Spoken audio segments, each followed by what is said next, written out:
Ken, I come from the perspective of recognizing that Ronald Reagan said that some would say that society is too complex to leave individual liberty intact. But then he asked the question, if no one among us is able to order his own life, how can an elite be responsible to do that? With that in mind, Article 1, Section 8 limits the amount or the scope of federal spending authority.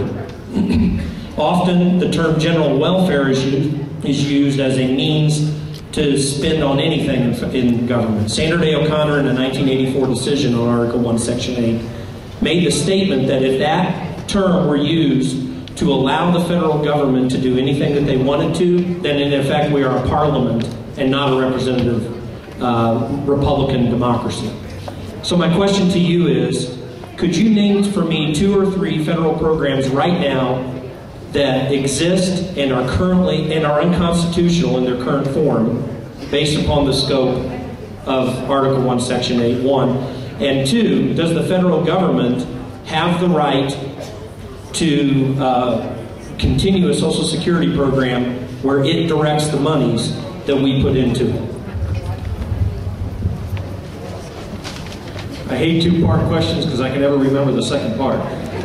Let me start with the first part. Can I name a few programs that I think can be cut right away that are unconstitutional? Yes, I can name several. The National Endowment for the Arts, the National Endowment for the Humanities, the Corporation for Public Broadcasting, Amtrak. We can keep going.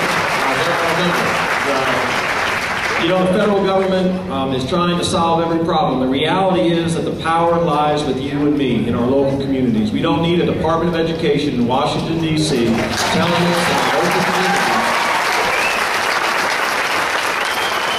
education decisions are best left to a parent and a child, a parent and a teacher, a school board to determine curriculum. A one-size-fits-all system coming out of Washington, D.C. is a disaster, and it has been a disaster for years. The same thing has happened with energy policy, the same thing has happened with transportation policy. We can go on and on. Second part of that question, I told you I'd forget. Is it constitutional for the government to have a Social Security program where it directs the monies that we put into it?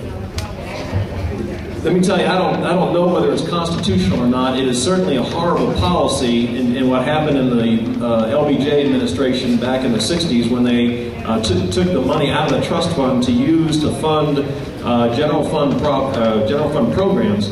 And what we ended up with was a system that will be bankrupt anywhere from 10 to 25 years from now.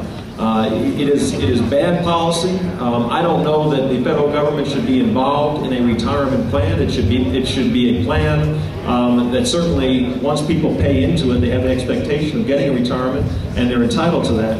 But the idea that the federal government should be running health care or retirement or any of those programs is fundamentally against what I believe, and that is that the private sector runs programs like that far better.